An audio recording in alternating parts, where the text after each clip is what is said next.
หมอยสูงค่ะมื้อนี้เป็นวันที่16เดือนธันวาคมปี2025ได้ตอนรายการเฮาค่ะตอนนี้เดียวเนาะพี่น้องค่ะมารับถมด้วยข่าวง้าวในกอลูกอ่อนยิ่งถูกย่าเปิ้นเคี้ยวกว่าซื้อข้าวมุ้นในเสียวก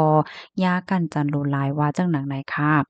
เมื่อวันที่15เดือนธันวาคมปี2025เจ้าหน้าที่ภูมิพลพรที่โรงผลิตเมืองขอนแก่นไล่รับเติงลาดว่ามีลูกอ่อนยิ่งอายุ10ปีถูกย่าผู้ใจก็เนินจึกฮ้องว่านายตาอายุแล30ปีกันจันโลหลายดีหิมห้อมป่าอันมีไว้อยู่ดีเจตอนขอนแก่นในข่าวไว้หลังเสไลฮับตึงลาดเหย้าภูมิพลพรเขาในก็เลยลงเปิ้นตีกว่ากดทัดค่ะนะไลก็คบทบนางสาวเออายุ27ปีเป็นแม่ลูกอ่อนเนาะก็ลาดในว่าเมื่อแต่มันนั่นนะนายตาอันว่าในมาหาเขาดีเฮิรนค่ะกำนันมันนางเนี่ยก็ไล่ลาตีนายตานั่นน่ะเนาะว่าได้เอาลูกจ้ายนอนเหย้าในกำนันนายตานั่นก็ปอกมือกว่าให้ไหนค่ะอ้อมเมื่อนั้นได้ก็ไผก็มถังเทิมค่ะเนาะว่านายตานั่นติเฮ็ดดีลูกยิ่งมันเฮ็ดจึงไหนค่ะตอนดาก็เป็นลูกยิ่งซ้ำกว่าเฮ็ดก็แม่เฒ่าไว้ดีเฮิรนเทียงหลังหนึ่งเฮ็ดจึงไหนกว่าเพราะว่ามันนางเอาลูกจ้ายรับเหย้าเนาะมันนางเนี่ยก็ออกมาจ้อมหาลูกยิ่งเฮ็ดไหนเนาะลูกยิ่งแต่ห้องลูกยิ่งมานอนมาหักน่ะเนาะก็กะว่าอำหัน ลูกยิ่งเนี่ยเสร็จแล้วก็จั่งถามแม่เฒ่าอะหั้นว่าจั่งใดนอนอ่อนยิ่งกว่าแลจั่งซี้เฮ็ดแหน่นะกำาใดแม่เฒ่าก็ว่าอ๋อมื้อไกลนายตานั่นมาโจมันออกเฮิรนกว่าเฮ็ดแหน่น่ะเนาะกำาใดเขาเนี่ยก็อ่อนกันไว้ใจเสียแหละจอมหาเฮ็ดจั่งใดค่ะเผอว่าฮอดถึงมาข้าวยามกลางคืนลึกเนาะก็ไลโฮบโทบหันน้องอ่อนก็ในไปเหปอกมาขึ้นตีเฮิรนค่ะไปปอกมาหั้งก้อยก็เหลียวมันว่าก้นวันเขาในก็จั่งไลสืบฟ้นหาแม้งเหแม่เฒ่าเหว่าลูกสู่ปอกมาถึงเฮิรนเหย้าหน้าเฮ็ดจั่งแหน่เนาะกำในแม่เฒ่าว่าแม่ว่าเนี่ยก็ปอกมาที่เฮิรนเหมาถามหลวนยิ่งน่ะเนาะว่าลูกกว่าไรมาลูกเป็นหือเป็นหาพองเฮ็ดจั่งใดหลวนยิ่งนั้นแต่ก็ตักเสียงเหี่ยวก็เหมือนเจิงว่ามีฝังหังตกอกตกใจ ไหว้ให้แหน่เนาะกำในก็เป็นแม่ก็ใจร้ายโอนโน้นเหี่ยวก็เคี้ยวถามมันติ๊กๆค่ะถึงตีหลวนนั่นย่อมลัดนั่นน่ะเนาะว่าถุงย่านนายตาในแลนกว่าเฮ็ดจังได๋นะเมื่อแต่มันได้ก็ว่ามาแหน่เดี๋ยวปันเงินเฮ็ดแหน่ว่าเนาะกำในหลวนก็แล่นกว่าเฮ็ดจั่งเนี้ยเผลอว่าแล่นกว่าคำว่าอ๋อกำๆแต่อ่อนก็ซื้อข้าวโมนมาเฮาก็ซื้อข้าวโมนจ้อมกันเฮ็ดจั่งใดน่ะกำในแหน่เมื่อแต่มันได้เป็นเฮ็ดไหน อันโพสต์านั้นลาดว่ามาเอาเงินแหน่มีติรถเครื่องเนี่ยว่าหลวงได้ก็แล่นกว่าตินั้นเพราะว่าก็ถึงติรถเครื่องนั่นแหละนำไรเงินเนาะโพสต์านั้นก็ว่ากว่าเฮาซื้อข้าวมันจ้อมกันให้แหน่เนาะก็ย่อกันกว่าให้แหน่หลวนก็ตึกก็ลีกว่านั่นแหละเนาะ10ปีนี่ก็กว่าจ้อมให้แหน่ก็น่ะว่าซ้ำจะเลยว่าก็ซื้อข้าวมันค่ะนะอ่อนกว่าที่ในป่าอันมีไว้อยู่ที่หิมป่าเหี่ยวเฮ็ดในอ้อม กำไนก็เป็นแม่ก็ถามไว้เดะค่ะเนาะว่าผู้ใจก็นั้นเฮียงที่ลูกสังสิงพองเฮ็ดจั่งใดอะเนาะล้วนก็นั่นแหละก็ใครในว่าเพราะว่าก็ถึงในป่าหิมป่าเหี่ยวนั้นย่ำใจห้าล้วนก็ในก็ว่าใจร้ายมันเหี่ยวเฮ็ดแหน่น่ะเนาะแปลกๆเปิงๆในมะนางในก็เครื่องอังแลนค่ะก้อยก็ว่านายตานั่นเนี่ยก็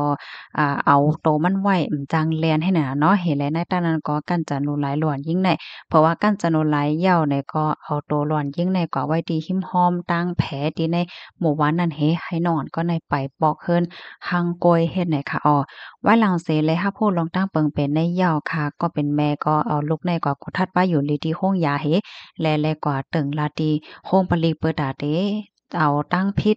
นายตาในมาปันตัวต่ำกว่าจำหนังปักเปิงหมายมีวันเมืองมีนันวันไหนค่ะข้อมูลในกอเลยปีมาที่ห้องการข่าวสดออกไว้ไหนค่ะ ข่าวเงาโหในคณะตอนตามันก็ว่าโอ้เป็นข่าวลูกอ่อนถุงยาลูลายกันจังหวัดสงขลาให้ไหนก้อยกาตอนตาก้นดีอันมีลูกหลานค่ะเนาะมีลูกหลานเป็นนางยิ่งมาเป็นลูกอ่อนว่าป้าเจ็มก้นดีฮักลูกอ่อนว่าในค่ะหันถึงว่าเป็นข่าวเงาดีโรงใหญ่ค่ะนะ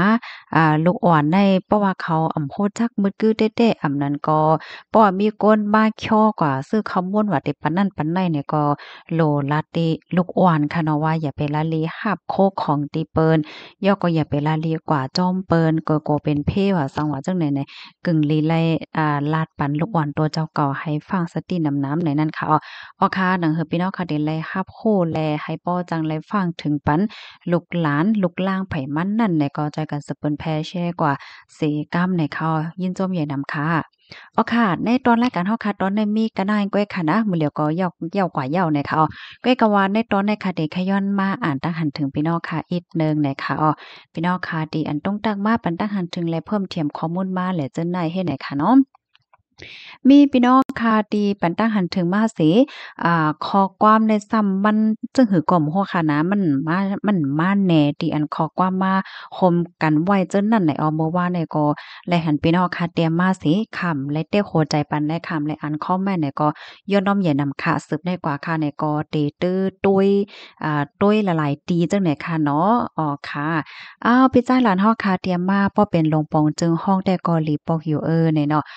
ค่ะนั่นน่ะค่ะบางก็เปิ้นก็ออนกันฮิปแนตปอกเฮ็ดจั่งใดเนาะมื้อเหลียวในตั้งฝ่ายหลวงปองจึงเขาก็เปิดรับเนาะมื้อหนังก้นที่มีรองตั้งอย่าเผิดในตอนเงินเนี่ยก็กว่ากับสืบดีอันปานว่าสว่าจั่งไหนไลนะ